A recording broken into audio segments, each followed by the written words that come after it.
Hello and welcome to this episode 0 of the Amateur Hour podcast. My name is Adam Thomas. Today we're going to go over a little bit about how this show is going to work. We're going to talk some sci-fi, some about Star Wars and Star Trek Picard, and we're going to briefly mention some anime we've been watching. So sit back, relax, and listen to some assholes talk about some random crap on the internet. So, as far as how this show is going to work, I'm hoping this will be episode 0, the trial of a long-running weekly podcast. Weekly might be a little hopeful with the first few episodes, but hopefully once we get going, we'll be running this every week. Now, this week it's probably just going to be me, but next week I have some guests lined up, so it won't be just me sitting here talking. You'll get to hear from some other people as well. A lot of what we're going to talk about on this show is sci-fi, anime, video games, and some random other crap we're going to throw in. As far as sci-fi, mostly stuff from Star Wars, Star Trek, some of the older shows like Babylon 5, Stargate, and Battlestar Galactica. I guess one of the things I should get out of the way up front is that I'm a huge YouTube fan. Well, to be more accurate, a YouTube creator fan. YouTube, like with everybody else, I have a love-hate relationship, but that's besides the point. I love people on YouTube that create content. I have not had television in at least 7-8 years, something like that. It would have been pre-20... Well, geez, it's been longer than that, because I would have turned that off back in 2011-ish? 2012, 2011... Probably 2011. I would have turned that off back in 2011 or so, and I mean, I haven't looked back. Yes, there are some things I miss. Yeah, I go on YouTube and watch clips of the news or, shows and such, and sometimes I'll go over to a friend's house and watch stuff like, The Mandalorian or Game of Thrones or something that's really piqued my interest. But honestly, for the most part, I just watch YouTube creators. It's literally the wild, wild west of entertainment.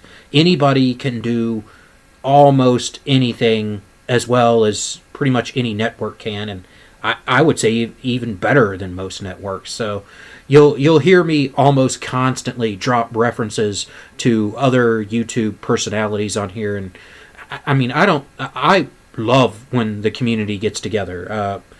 It's been some of my favorite points in YouTube history when people have banded together and it's felt like one big shared universe instead of a bunch of individual people doing individual things. So you'll hear me mention some of the people that I really like and respect. I can't give you a full list here and now, but I mean you'll hear me mention Doomcock, you'll hear me mention Anti-Trekker, you'll hear me mention James Roloff, which is, the angry video game nerd with Cinemassacre. He's sort of the guy that I look up to the most. You'll hear me mention Doug Walker once in a while. Review Tech USA. There's just Arch Warhammer. There's just so many people on YouTube that I tune into and watch and listen to. So, if you hear me mention people, geez, that's just who comes to mind as I'm improvising this part of the podcast.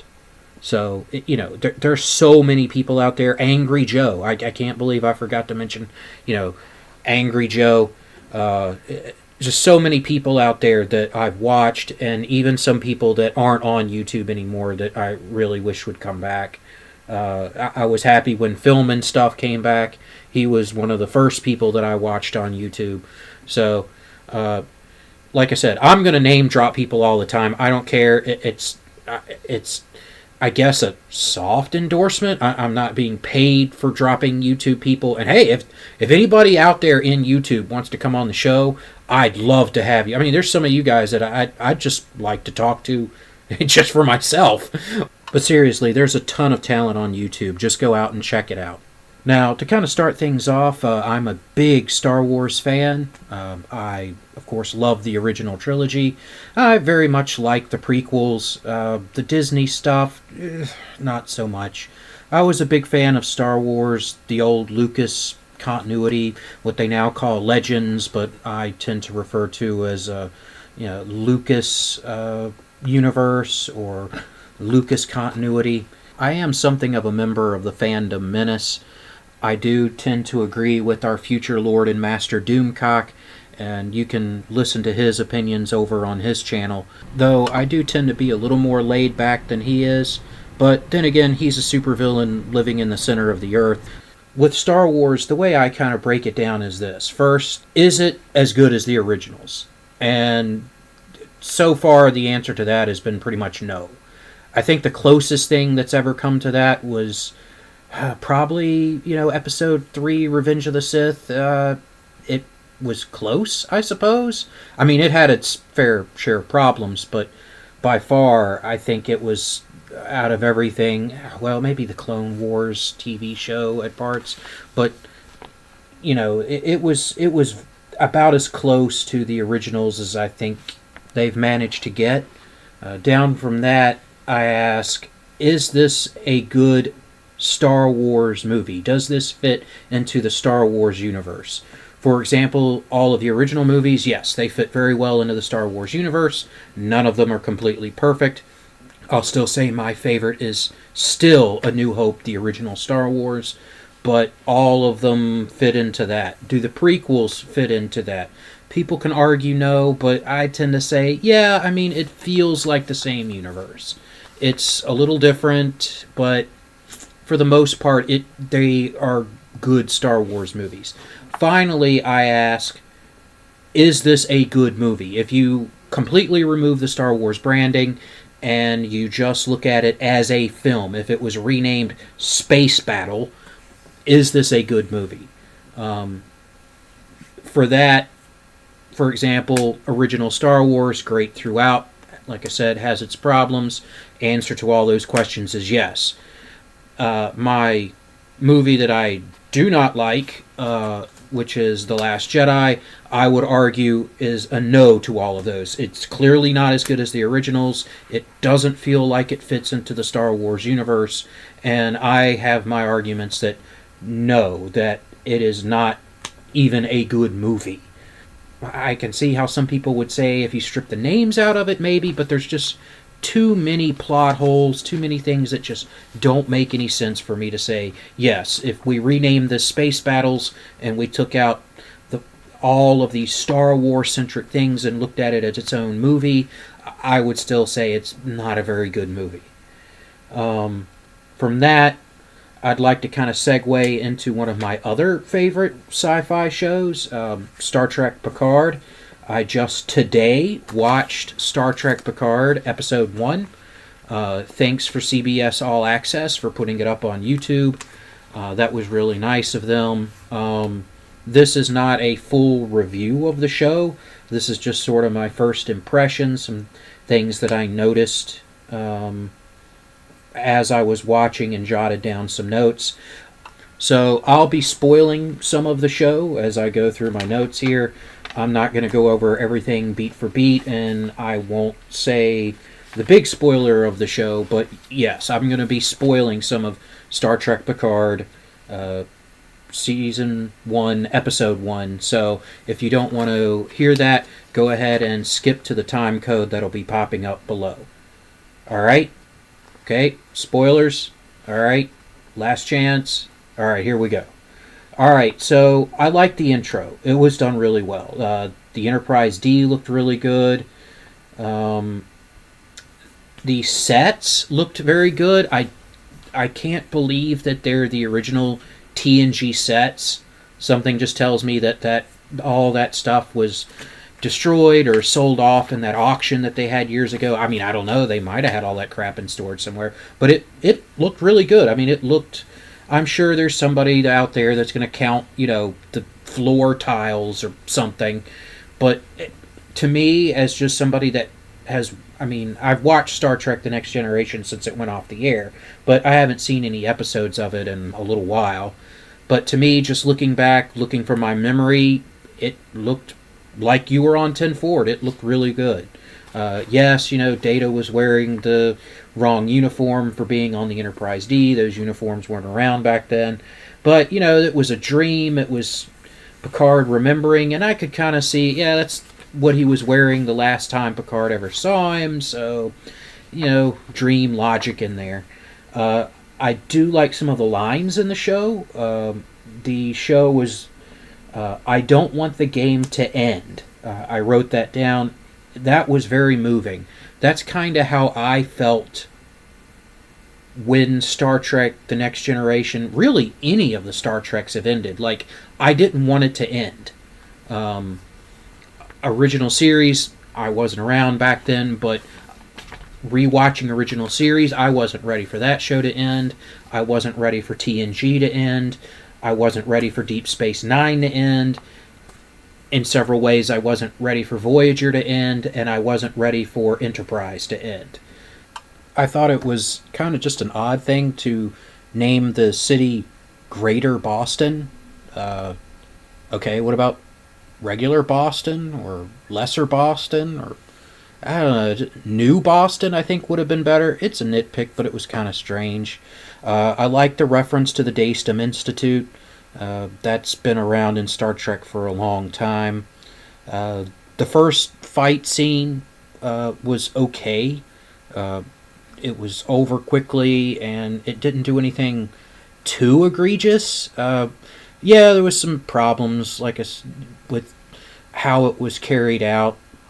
The Romulan operative saying to the other one, knock her out, and then they just put a bag over her head. Okay, that was a little strange, but, it was an okay fight scene. The intro, I thought, was slow and lacked kind of the epicness that was there with the other Trek themes, like TNG and Deep Space Nine. I did like how, at the very end of the intro, you kind of had a little bit of the TNG theme on the flute, and that reminded me of Picard's flute that he got from the probe in that one TNG episode. The light setup for the news interview I thought was strange.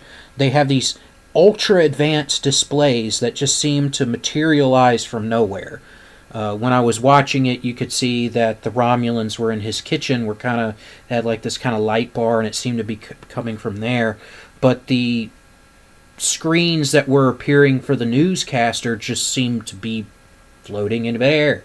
So, maybe there was some kind of mobile hologram thing there. But if so, why did you need to set up like literally a 20th, 21st century like photo light with a tripod and everything? That just it seemed weird. It seemed like the light should just be there for no reason. It's Star Trek.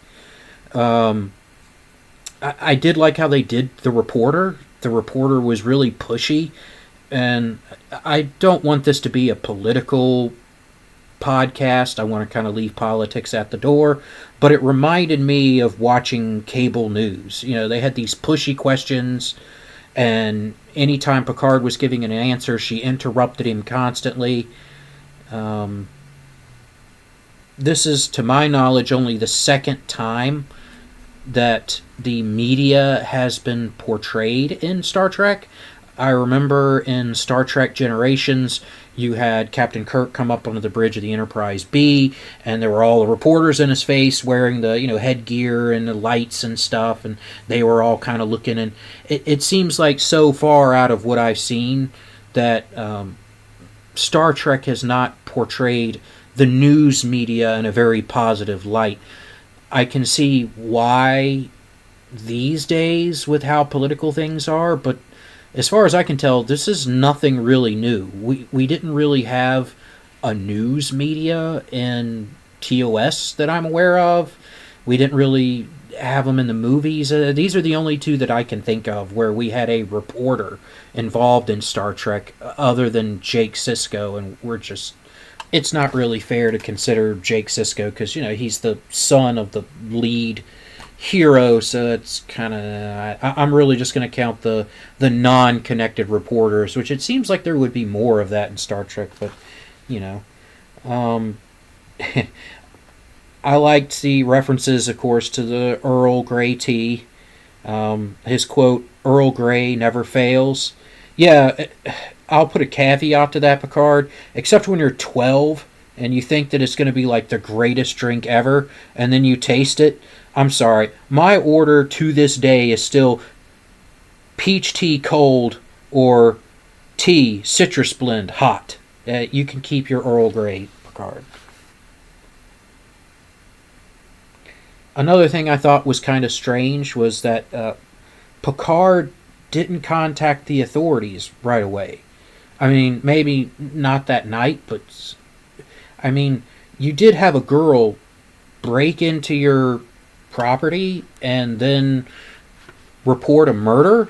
I mean, a multiple murders, and she's injured, and it seems strange for Picard just to be like, I can understand her consoling her and wanting to protect her and stuff, but like, why not contact the authorities, or at least let somebody that you knew in Starfleet security or something? This just seems to be like, even the reporters couldn't just roll up onto, into his house without him knowing that they were there, and she was able to. That should have been an immediate red flag that, something was kind of going on. And I don't know. I would have thought Picard would have counseled her to seek official help instead of just being with him.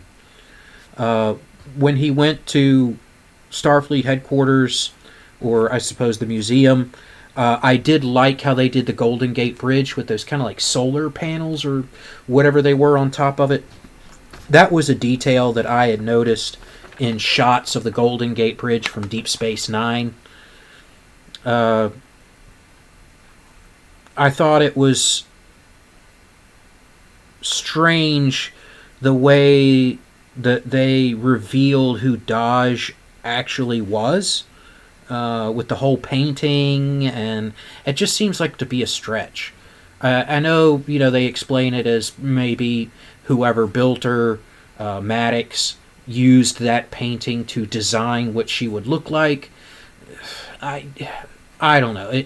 It seems like it would have been a lot easier and have made a lot more sense just to have somebody scan her with a tricorder. Maybe you could even had the opportunity to shove a cameo in there and have somebody like LaForge or Seven of Nine or O'Brien or the Doctor from Voyager, or I mean, anybody with some level of expertise to just pull out a tricorder and be like, "Oh, are you okay? Let me scan you real quick," and then for them to be like, "Oh, this is strange. Blah blah blah blah blah. I'm picking up this." And, some people would say to that, well, how did she go all this time if you just had to scan her with a tricorder for her to be detected? One line of dialogue of, a tricorder scans at a deeper level than what, civil scanners scan at or something. It just seemed to be like this long, drawn-out circle to get to something that they could have really easily gotten to and had it made more sense. Daj's Jedi powers, I thought, were completely ridiculous. Whereas the first fight scene, yeah, she caught him kind of by surprise, and she does have some kind of unnatural strength or ability. That one I kind of bought. But the fight scene on the roof of whatever Starfleet building that they were on, that just totally went over the top for me. Yes, we've seen Data do some pretty strength heavy things, but Data was no acrobat. We never saw him do backflips and all this other stuff. He basically just, when you saw him in a fight, he just overpowered his opponent. With the Klingons and with other people, he just was like, yeah, I'm 50 times stronger than you, and that was it. There was no flipping around or doing anything. He certainly wasn't dodging, phaser or disruptor bolts. It would just, like I said, you put a lightsaber in her hand and you totally would have had a Jedi there. In fact, I would have bought, hey, we found a Jedi that can use the Force, and Star Trek more than I would have bought, yeah, she's a human robot thing. Like, from what we've seen, it just didn't seem right. And the whole personal cloaking thing, when Picard was dropped back off, that seemed to come from nowhere.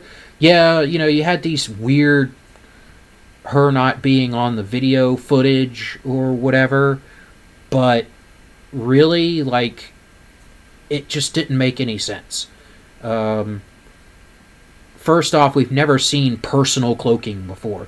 The entire point was it took all this power to generate a cloaking field. I mean, to the point where ships had to, not have shields, had to drop other power. It seemed to be, even at the time of, Next Generation, it took a ship to cloak. You had to have a huge power source to cloak. I would have explained it as some kind of ECM, some kind of jamming field, dampening field. There's a good way to do it. We've seen in Star Trek before that people can create these dampening fields that affect technology and stop them from appearing on sensors. There was an episode of The Next Generation where there was a super soldier that got loose on board the Enterprise, and they couldn't track him with the internal sensors because the internal sensors couldn't pick him up because of what had been done to him. And of course the crew were able to see him perfectly fine. He just didn't show up on the sensors. So with that, something along that line could have made sense, but a cloaking device, it just, maybe he was using that term to mean any kind of camouflage or stealth in some way, without it literally meaning a cloak. It sounded kind of clunky. And also Picard, just showing up at his vineyard, and the police just dropped him off. They're gonna have to explain that. It's a real simple thing, I think, to explain. Somebody's spying on him, and they want him to lead them somewhere, probably to, dodge his sister with the Romulans or something. But just to have... you had an explosion in the middle of Starfleet. If it wasn't Starfleet headquarters, at least a Starfleet building with a formerly high-ranking Starfleet official. And nothing? Like, he doesn't wake up in, some kind of medical facility? He just comes through on his couch? Like, that just seems nuts. At the very least, the local law enforcement should have, Starfleet security would have been involved. There's another opportunity to have a cameo in there. Crusher could have been woke up by Crusher. Again, the doctor. Hell, you could have put Bashir in there. That would have been funny. He wakes up and Bashir is the one taking care of him. Just anything is better than just him coming to on his couch. That's just... Even if Section 31 or some other clandestine Starfleet Federation, whatever, bureau is pulling all these strings to keep everything secret, like, you would have thought that they would have taken him somewhere and checked him out and make sure that he was okay, instead of just dumping him off on a couch and hoping for the best. It just seemed very strange. Another good line that I wrote down here: I haven't been living, I've been waiting to die. That was a really powerful line. I really liked that line. It spoke to me just as the other line did about not wanting the game to end. It was a powerful line to me personally, and I just picked it out. And to see a tired old man get some of his fire back, I felt that in my... I'm nowhere near as old as Picard, but I felt that in my life too, to feel that you're just kind of waiting, and then for purpose to return to you, and how invigorating that is. The whole mess about cloning a positronic net from a single whatever, I thought all of that was nuts. People have gone off on it and debated it. again, our future ruler of Earth, Doomcock, and people like the Anti-Trekker. And I'm sure Trek Yards and a few other people have gotten in there and talked about it. I don't... Look, I'm not a physicist or anything. I understand some of computers the way they are, even though my last real computer class was in 1999. But I know you can't just clone data as in, zeros and ones from just one byte of data. We say there's some kind of futuristic-y way of doing this to a science that we don't understand. Sure, fine, whatever. To me, it just seemed like it was a waste. Why go through all of this when you really simply could have said, we don't know how we did it. That's crazy. That's incredible. You could have had this scan. You still could have had Dodge die and the mission to go find her sister and whatnot. And you could have had people say, well, we don't know how this was done, but it was clearly done.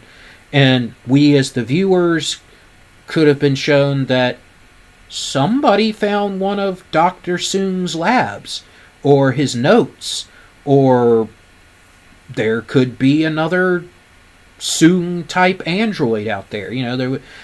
For a while we thought it was Data, and then we were introduced to Lore, and then Data created his daughter, and then now we have B4 showing up at the tail end of it, and I know they said it wasn't as advanced a model, but who's to say? We know that Soong created at least one more android, because there was that episode in TNG where Data's mother showed up, and she was an android in disguise.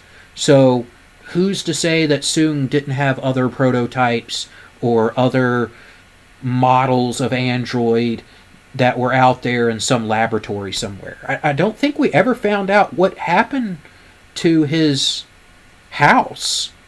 Lore shows up, takes the emotion chip and leaves and kills Dr. Soong, but did he destroy all the research? And even if he did, who's to say that there isn't some kind of backup somewhere? It just seems like that would be a much more plausible story than this whole quantum cloning magical bullcrap. Like, just say that somebody has discovered something. We just give us that thing of, Maddox disappeared. We don't know what happened to him. We as the audience could assume something happened, or a line in there like, well, Maddox was looking for something. He was looking for notes, or he had discovered something, or, even have something in there like that could have been recognized as something belonging to Dr. Soong, which could have then led us into saying, okay, Maddox or the Romulans or, whatever bad guy is in our head could have done this. Really, it would make more sense if Q did this, just to mess with people. I really don't understand the quantum. It just seems like that's less believable than somebody found some information somewhere or a laboratory that allowed them to do this, to copy and improve on Dr. Soong's work. That just seems like it's the easy way to explain it, and then you have this big long quest to find it, and it makes more sense to me to do something like that as opposed to this weird science that you created that just doesn't make any sense at all. I liked the old Romulan music remixed and being played as the Romulan theme at the Reclamation Center. That kind of ran a shiver down my spine.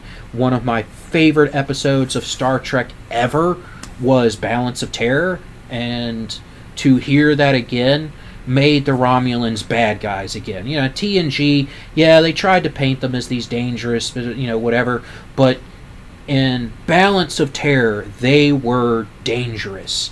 You felt that they were a threat. in TNG they seem like a threat, and by the end of that, and in Deep Space Nine and in Voyager, they just didn't seem like a threat anymore. And to hear that chord kind of was like, oh, we're okay. This is not the broken people or the almost incompetent people that you saw in TNG. It's like, okay, we're getting serious. Some people have raised things about, hey, the Romulans are back to using the old, I guess, the TOS makeup. They don't have the strange forehead bumps anymore. With that, yes, it's a little confusing. Yes, they look a little too much like Vulcans. But they are an offshoot of the same race. In a way, they've backed themselves into a corner because they're going to kind of have to explain that. Now, they can easily. They don't have to come up with some crazy backstory like they did with the Klingons. The Klingons thing was... It could have remained a mystery. It really could have. You could have, with Worf's, we don't talk about it among outsiders. But having an explanation for it, and the explanation that they came out with was, I kind of like the, they're both Klingons angle. I mean, the old FASA angle was not the best, where you had Imperial Klingons, blah, blah, blah. But, having an explanation as meh as it was okay. With this explanation, it's such a small difference. The ridges or no ridges.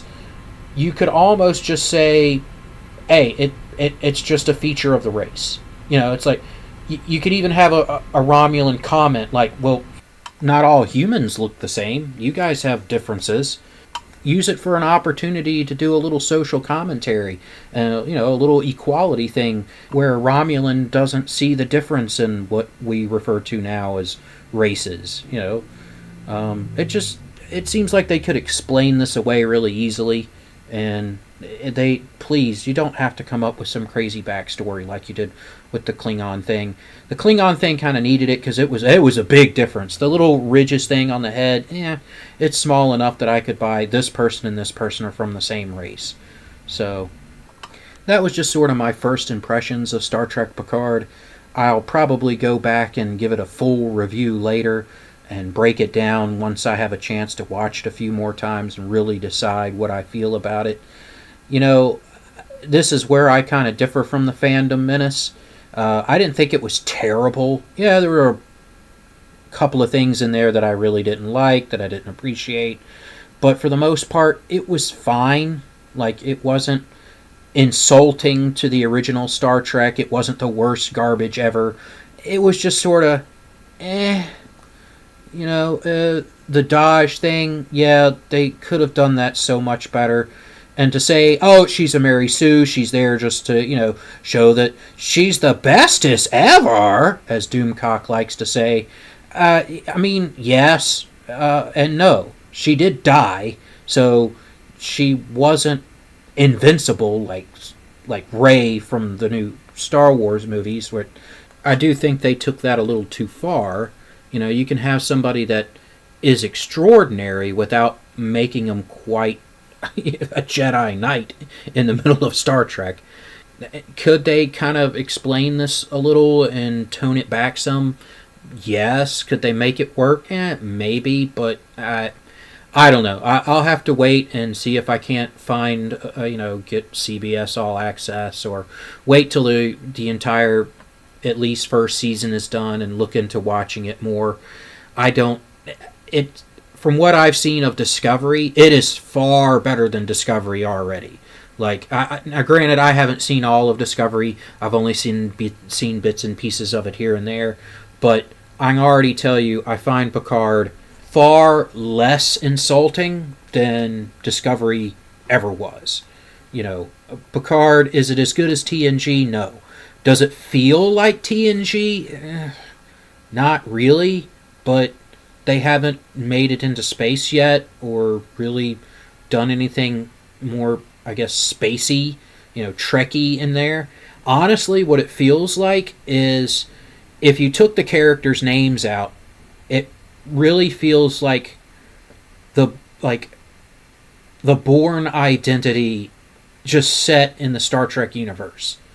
Like Mission Impossible style crap going on, which might make a good show in all of its own. The spies of Star Trek, but to have Picard in there and somebody that's super powered for no good reason, and yeah, just yes, Data was super smart. He was super strong. He could do almost whatever the plot needed him to do, but he wasn't to that level. Like, he made sense within the universe. Daj, so far at least, makes more sense in Star Wars. And even then, if you took Daj out of Star Trek and dropped her into Star Wars and said it's the Force, then you have another Rey problem of where other people had to train and learn and to have powers like that. It just, I don't know. They have never had these super powerful characters that awaken and do these things. They've never had a good track record with them, and I really wish they would have learned from the failure of Wesley Crusher's character. Like, it just did not work. It didn't work that well back then. Even as a kid, I was kind of like, what? And it doesn't work now, and I don't think that kind of storytelling will ever work. So, but that's just my 2 cents. Like I said, I'll watch the rest of the series, and at some point, me and probably some of my guests will talk about it. I do have some guests that actually do like Star Trek, so they'll be on at some point. Segueing into that, I do have a guest coming up. She is big into cosplay and video games and anime, and she'll be talking about some of the anime that we've been watching. We'll bat some stuff off of each other, but to give you guys a little preview of it, we're going to be talking about a sports fan service show. And it's actually not that bad. I wouldn't call it a good show, but it was fine for what it was. So I'm going to go ahead and drop out of this. Thanks so much for enduring this first episode of the podcast. I'm sure things will get better as I get guests on and I get better at doing this. And hopefully you guys will be listening to this at some point in the future, thinking back, going, wow, he's improved so much since then. Thanks again, guys.